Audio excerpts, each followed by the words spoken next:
Want to know the secrets to building generational wealth that everyone from Andrew Carnegie to Henry Ford and even modern day moguls like Oprah Winfrey to Grant Cardone know? Well, today's guest is going to show us how to think and grow rich. Welcome to Havilah and Friends. I'm your host, Havilah Malone, and every week I bring you inside my amazing world of mindfulness teachers, inspirational speakers, business experts, celebrities, and so much more to have the conversations that matter to you. And today's guest has been helping audiences around the world to learn how to apply the most influential success philosophy of all time to business. He brings nearly 45 years of banking, finance, and entrepreneurship experience to his role as the executive director of the Napoleon Hill Foundation. And this gentleman is so good at making money that he used to charge people to come and see his pet bear. Yes, a bear. Please welcome my good friend, Don Green. Welcome, Don. Good morning, Ms. Malone. It's a pleasure to talk to you. And I admire you for sitting in front of those books.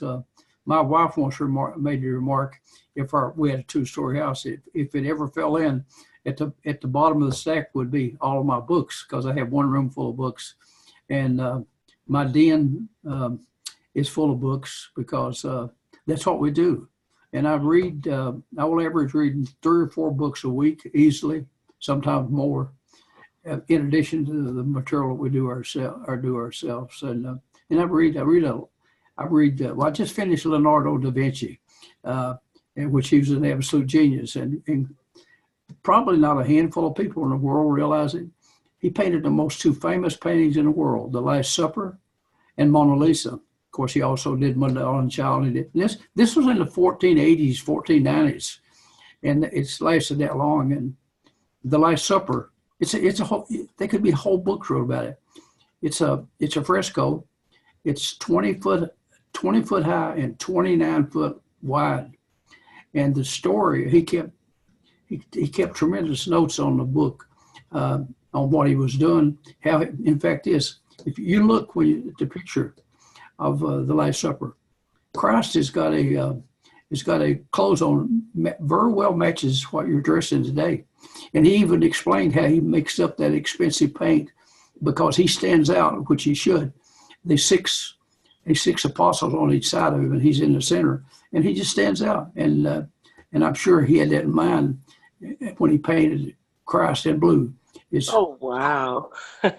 Yes, talk about you learn something new every day. Look. I mean, it's just amazing. Of course, the guy, and I can't pronounce his name, it's Walter Isaacson or something. He wrote on geniuses. He wrote one on Einstein, which I read several years ago, and he wrote one on this one on Leonardo da Vinci, who was the first guy to project flight. He did drawings, he studied the birds and so forth, and so I think there's an interesting story about it because of the flight. Well, he studied motion and so forth, and you can see motions in his paintings if you really look at it. But it enthused me because Napoleon Hill covered the Wright brothers' flight. We have the newspaper clip. It says a young cub reporter. Of course, he was a young guy. Covered the flight. And we have that newspaper article. Oh, wow. And speaking of Napoleon Hill, so since 1937, Napoleon Hill has literally changed the world. I mean, he created Think and Grow Rich, which has been one of the biggest bestsellers of all time, with over 100 million copies sold and translated into over 30 languages. And so how has this book been changing people's lives? Well, I think the information by studying, he studied over 500 successful people, but he said sometimes it's more important. These were successful people, but sometimes it's more important to study the failures. He said he analyzed by interviews or by sending out written statements and to people to do interviews, over 25,000 people that he considered were failures. And so the material is important because to me is the first thing in it that you get if you really, really try hard is especially when, I don't know your background, but I could tell you mine if it was important. My dad was a coal miner, the seventh grade education. My mother was one of 16 children. They lived through the Depression and they hung together. But the one thing that to me is to develop, you have to have a belief that you can change. You can't change your past, but you can have a different future. And the first thing you got to do is you got to develop a belief, and that you can make a difference. And unless you develop that belief, you'll just accept every what comes along. And the belief is, of course, the good book tells us we must find our purpose. And most people don't have one, except go to work. They don't have a defined purpose, and they don't. You could take the chapter on desire, and he listed the 6 steps to riches. And the first one asks you, what do you want? And the second one asks you what you got to give to get it. And in other words, you got to have plans, and you got to persist. But it's a whole education, and just in that one article, in that one thing, because most people don't have, he said, a desire for something, and not only a desire, but he defined it as a burning desire, which means if you have the burning desire, you accept the belief that you can accomplish what you want. And you may have to assist some friends or whatever, associates, or he called it a mastermind, with people that had like things they want to accomplish. And until that's developed, because you're going to come up to obstacles, things are going to come up. And a lot of it goes all the way back to our childhood, and I could give you concrete examples without mentioning any names. My daughter went off to college. She knew she was going to college. When I went to college, I knew if I ever had children, they were going to college. It was just a given. But so many people, especially when I say we're in a so-called poverty area, I asked as a bank president for almost 20 years, I was just waiting on a customer, and I knew he had a son in my daughter's graduating class. And of course, we knew my daughter picked her out of her university in the 8th grade. Oh, wow. Like she knew what she wanted, huh? A good friend of mine now today, well, it was Carol Dell. He played 14 years in the NFL. And he's from this area. He's the first person to make All-American at Virginia Tech. He went on to play for him in the first 2 Super Bowls. And of course, he works in development here at the college, recently retired, but still works. But he came and spoke when she was in 8th grade. She come home and even enthused, and she said, I know where I'm going to college. And I said, where? She said, Virginia Tech. That was the 8th grade. She never wavered from it. And my grandson, the only one, he went there too when he got bit. But we never tried to change her name. But I asked this man, I said, where? And I mentioned the guy's name. I said, where's you going to college? And he cursed and said, he's not going to college. He said, it's too blank expensive. And I said, it's not near as expensive as ignorance. Wow. That's paying a big price. And so because he never developed a belief. I've read studies that claim that children have been told no 250,000 times before they get grown. So the proper thing was if my daughter would have come home and said, I'm going to Harvard, I would have said, I know it's expensive, but now we got to figure out how we're going to get you there. And of course, the first one is she understood she had to make good grades. She had to prepare herself. It's the part of the second step of the riches. What do you intend to give? One year my favorite verse was Acts 20:35. It's more blessed to give than receive. So you got to do something. You got to plant something or other. He'll give us examples. You don't plant acorns expecting to get corn. Not at all. you have to sow a seed. And so most people have got their hand out, but they've not planted a seed. And it's a very simple thing that you got to give something other, and you'll get return. You may not get a monetary return, but you'll get a good feeling about yourself. I wake up every morning and says, God, show me someone I can help today. And I know before the day's out, I don't care if it's just a box of books or a package from a post office when I'm in there for some old lady that's elderly and it appears it's a good sized package, just helping her to her car. And then because you feel good about it, you're not expecting no money out of it. But Havilah, when you do a good deed, it puts you in a good frame of mind. Not nothing to boast about. It's just a relaxed feeling and creating. I can almost do nothing except I can use my mind. I was working in a coal mines with summer at Williamson, West Virginia. I was getting 75 cents or $1 an hour, probably 75, I don't remember exactly. But my parents didn't know what I was doing. My dad was an underground coal miner. They would have locked the owner up and put him in jail today for employing kids 14, 15 years old. Absolutely. And stuff. There was no protection. What we did was we took wrenches, electricians off. The mine was worked out, and they have steel rails in there that the little carts haul the coal out. And that steel back then, it was somewhere between $200 and $300 a ton. So they wasn't going to just shut this stuff down because it could be used again. And we was doing that.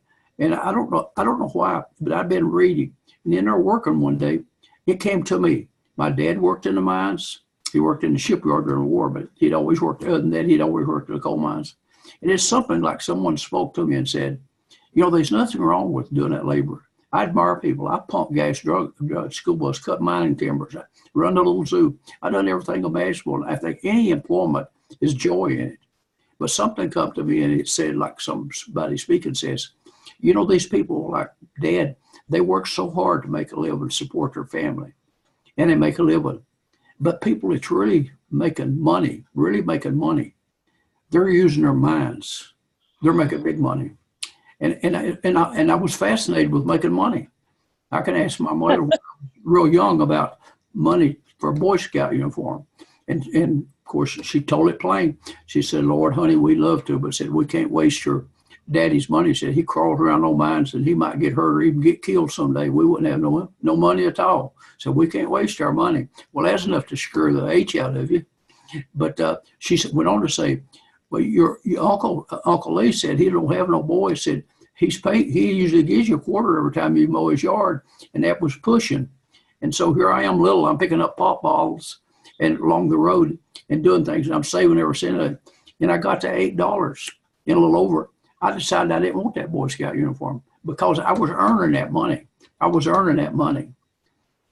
said, and I could always remember it. I know money's kind of like food. You don't think a whole lot about it until you eat it.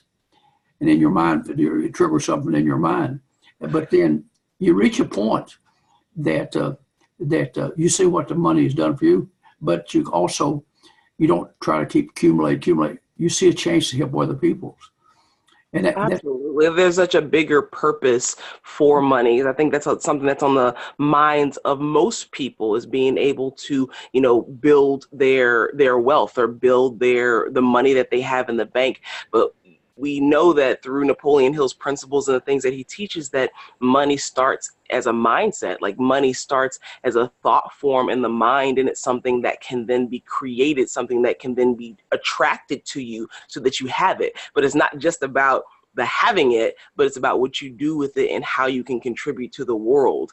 And you actually wrote a book called Everything That I Know I Learned from Napoleon Hill, or everything I learned about success, I learned from Napoleon Hill. And so in that, because we know that with the 13 principles that are in, you know, Think and Grow Rich, the book, and then how he expanded that into his 17 principles and later works, of those things that you've learned from Napoleon Hill, what do you feel is like the one most important lesson that you learned and have been able to apply? We have to have a purpose, something that we want to do, we want to accomplish. Then, okay, Havilah, say you and I was going to take a trip. Say we're going to Naples. I say Naples because my daughter's an interior decorator and she's been down there doing a job for them people that's got lots and lots and lots of money. Oh yeah, this is beautiful in Naples. I love it. We know we want to go to Naples for a week, okay? We know we want to go, and we exactly don't know how to get there. And we start out, we know we got to go south. And so forth. And there'll be things come up. We may go to going through Georgia or through the mountains of Virginia or North Carolina, everywhere, and there may be a mudslide and a road blocked. And, we may have to turn around and go a different way, but we don't quit. We don't go back home because our goal was to get to Naples. And so these things will come up, you know, I can say was, if you can't go through it, go around it or go over it. Or find another route. So right. and that's the thing about failures. I said, I've done some things in business world that's absolutely, I took them as lessons, and they was, some of them were costly, but I never said, well, I'll quit, because I know I handle paintings. I love art, okay, and I can't draw a straight line, but I sold paintings to Sotheby's and some places, and I'd send them pictures of the paintings that I acquired going to auctions. I was in banking, and so I'd met this one guy through the University of Virginia. He was a scholar. He come over here and taught over summer at Moscow University, taught sociology, and he told me, he said he come to a Qantas meeting, and he told me his stepfather, and I can't say his name, it's Kumanov, but anyway, he painted the setting for the movie War and Peace. And he was a famous artist in Russia, he was. And so we communicated, and I started buying the guy's paintings. And it could write a book about it, because it was during the Cold War, and you couldn't transfer money back and forth.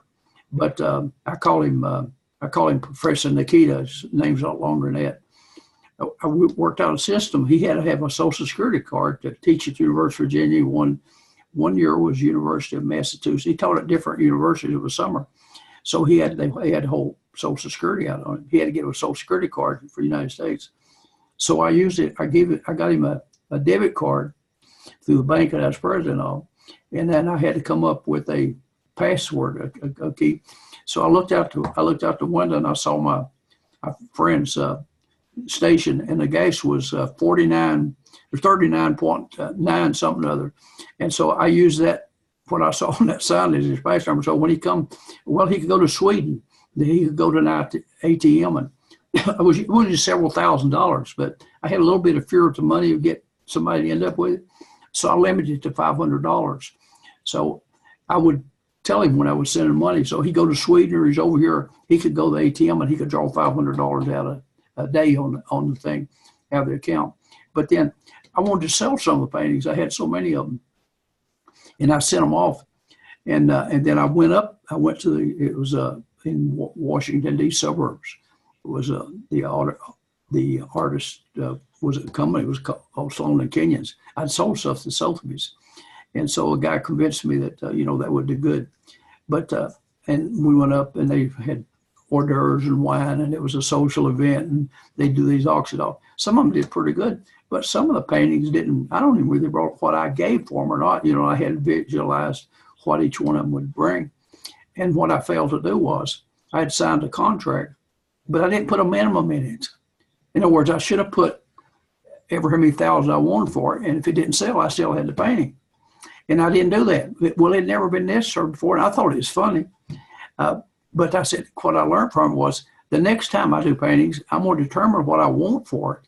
And that's going to be in the contract. This is the least I'll take, because here you're paying 15 or 20% commission, sales commission. It is not bringing in what you want.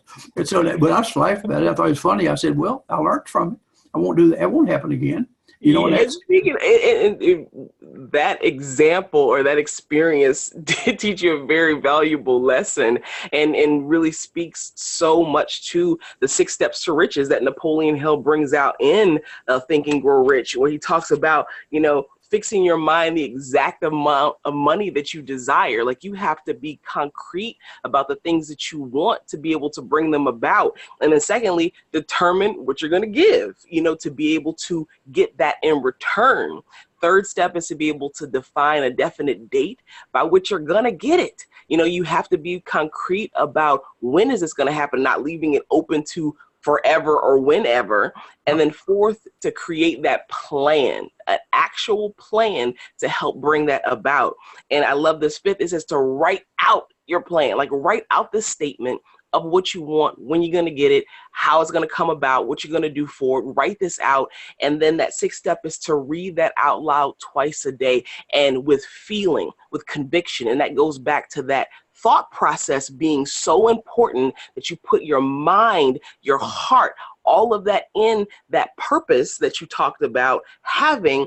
And that's a part of that process of bringing these things about. And it seems like the principles that are in Think and Grow Rich really help you to bring that thing that you desire into reality. And the Napoleon Hill Foundation is doing some extraordinary work, around the world, with being able to continue to perpetuate these philosophies of success and personal achievement. And so talk about some of the things that the foundation is doing and how they're helping people around the world and how people can get involved with the foundation. Well, first I want to talk about where you talk about writing it down. I believe it's this year or not more than a year ago. This guy, he said, "You're always stressing to write things down." Said, "I just can remember what I want done." And so I told him my bit was, I thought you had to write it down. So in a day or two, the verse of the day was from, I can't say the Bible name, starts off H-A-K. It said, "If you have a plan, you must first write it down." Okay. Mm-hmm. And I said that to him, and he said, "Mr. Green, you won the argument." I said, "It wasn't an argument." I said, "But when you write it down, this is a contract with myself. This is what I'm going to do." And for the whole time I was in banking, when they're at my desk now, I had goals, things I was going to accomplish inside of my coat pocket. So when I went to lunch, I was waiting on someone I could pull it out and said, "Gosh, sure it is July. You're going to do this year and you're not even started." So it reminded me, and I love to, if I had 6, 7, or 8 things, and I still do it, I write down the books I think I can publish this year and so forth, and say, "Yeah, got that one done." And I scratch that scripture is actually, it's Habakkuk 2:2. It said, "Write the vision down, make it plain, so he that reads it can run with it." That's what the good book says. And I taught this material, I think 12 times at the University of Virginia. When I got the course set up, I prepared a syllabus and I met with the business department. I was told, "You're wasting your time. Colleges don't talk about stuff like this." And I met with the business department. They approved it on the condition that I teach it. They didn't think they had anyone qualified in the business department to teach material. So I taught it 12 times. They would send me a check each semester. I'd sign the back of it, reach it to my secretary sitting outside of my door, and tell her she mailed it back to them. But the first night when I had the class, and this, I had a lot of adults. The first class I had a businessman who's a partner later with me, and he sold his business about 5 years ago for $45 million. At that time, he had a little mom and pop grocery store. He said he took in $3 the first day, and he is open. But it's a long story. But I told the students the first thing, I said, "Okay, we got a class tonight, but when you go home, I want you to look at your calendar. I want you to see if you can find someday. Someday's not on the calendar. If you're going to do something other, this is what I'm going to do, and I'm going to do it by this time." I said, "Otherwise, you can you've not lied to yourself if you say, 'Well, someday I'm going to start back to college.'" I wrote one story about a young lady who had lost a son in a tragic thing. He went to the hospital to emergency room at age 9, and they administered something to him. He went in a coma and never woke up. I heard her right after that at the begging, pleading of girls that worked for him at the bank, said she needed to be occupied at something other. And so someday she will be crying, and the young lady, I look after her and she'd mascara, tears running over her eyes. And I'd find out it was her son's birthday. It was the first day of school, and they come back to her. So one day I got her back there and I said, and I'll say it, it's in my book, "Janet," I said, "what would you like to do?" She said, "I love little kids. I'd love anyway if I'd have finished college and I could be teaching." And I said, "Well, why don't you go back to school?" But I said, "Well, how long would it finish you?" And she said, "Well, I couldn't quit work." She said, "My husband's got a good job." But she said, "We got a family to raise and we got debts and house and so forth." She said, "I've got to work." I said, "Well, going to the night school, how long would it take you?" She said, "Well, a few years." But she said, "I'd be so old." I said, "Well, let me ask you something other. Say it takes you 4 years from today to finish. How old would you be in 4 years from now if you don't go back to school?" She said, "Well, I'd be the same age." And then she started laughing. And then that's when I made her a proposition. And she's been teaching probably 20 some years. I helped her a lot. And I was more than glad to. And I know I spoke to her class. I think it were third graders a few years ago. And she brought all the other small kids in there, and they were sitting in the floor and on the desk. And I'm thinking, God, all this commotion. And she's loving every bit of it.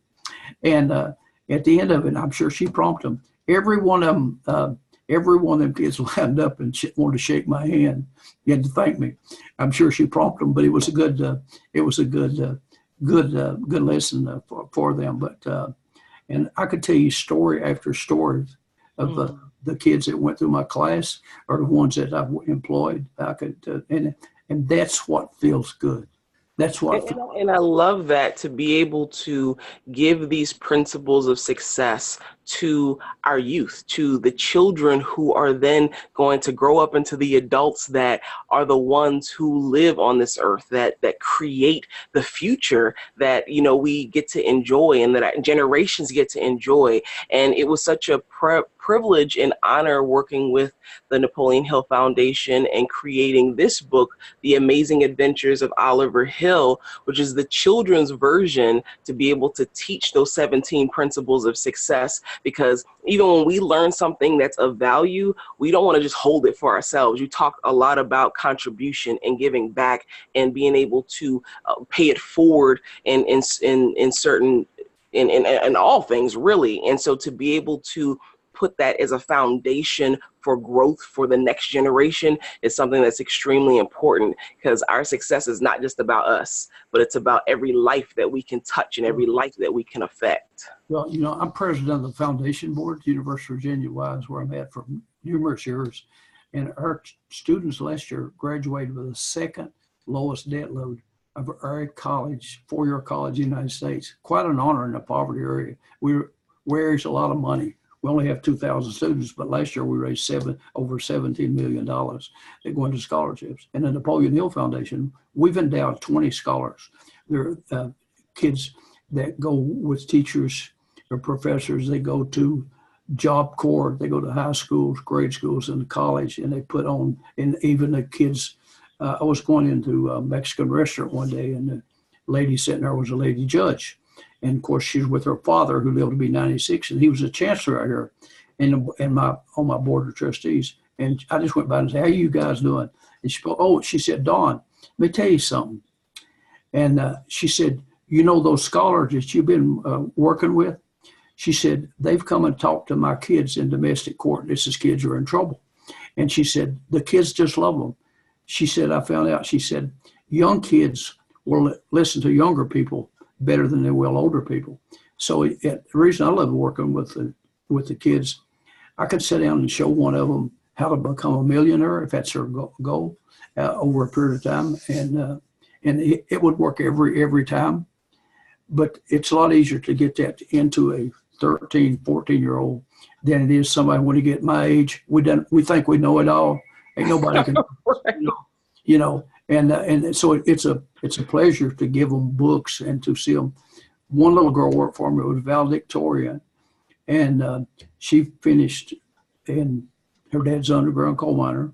She finished in 3 years. She was valedictorian in high school. I had her working for me in high school. And she finished the college year in 3 years, taking a double major in chemistry and biology because she wanted to be a pharmacist. She made 1 B in those 3 years. In a lab class, one of our lab class, and I asked her about it because I found out from her grandmother. I said, "Tosh, what happened to that bee?" And she's real meek. She said, "I don't know. I think a teacher made a mistake." But anyway, she's now a pharmacist. And when my wife was discovered she had cancer, when we went to the hospital for her to be treated, she was a pharmacist on duty. And I never will forget I was chairman of the board of a Catholic hospital. I'm not a Catholic, but I was chairman. They asked me, I guess, because of money. I was chairman for a long time. And it was just a pleasure. And so when she finished pharmacy school, she'd been all kinds of jobs, Walgreens, different towns. But her husband had to drop out of college when she was going to pharmacy school, so expensive.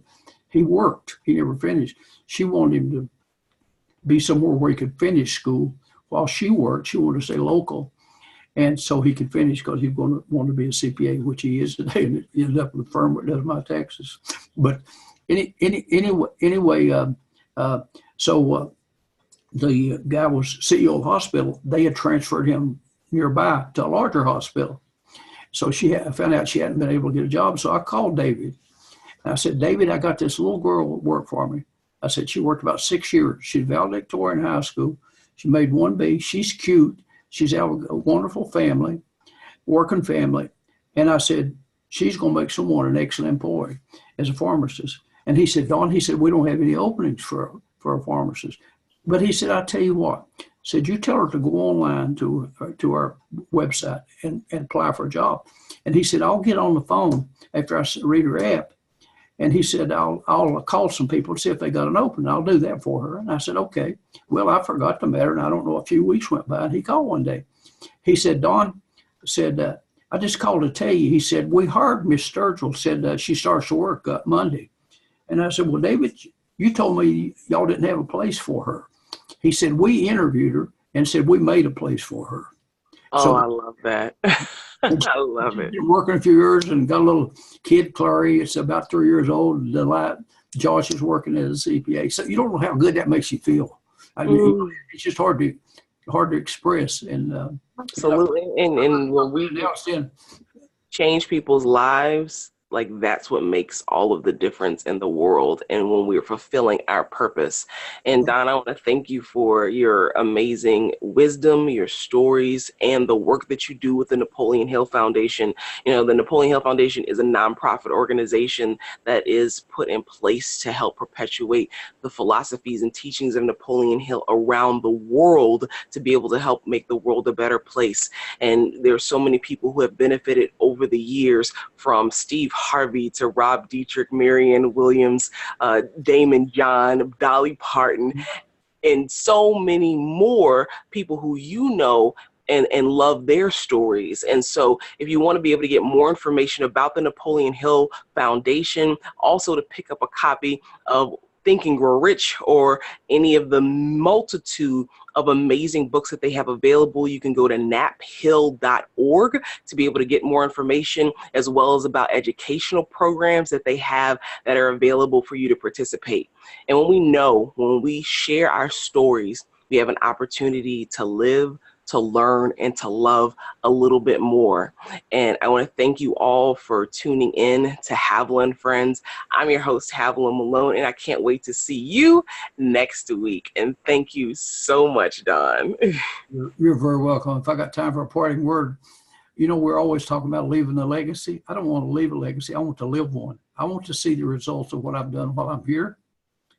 I don't want someone to go by the casket or what you want to call it and say, wonder how much money he had or whatever. I'd hope that somebody would say, I wonder how many young people he helped. That would be, but we need to live it. We need to see the good we do while we're here. We don't have to die to leave a legacy. We can live one while we're still alive and see the results of what our labor has turned out. Amen. So what's your legacy going to be? Because you can be proof of what's possible. See you next week.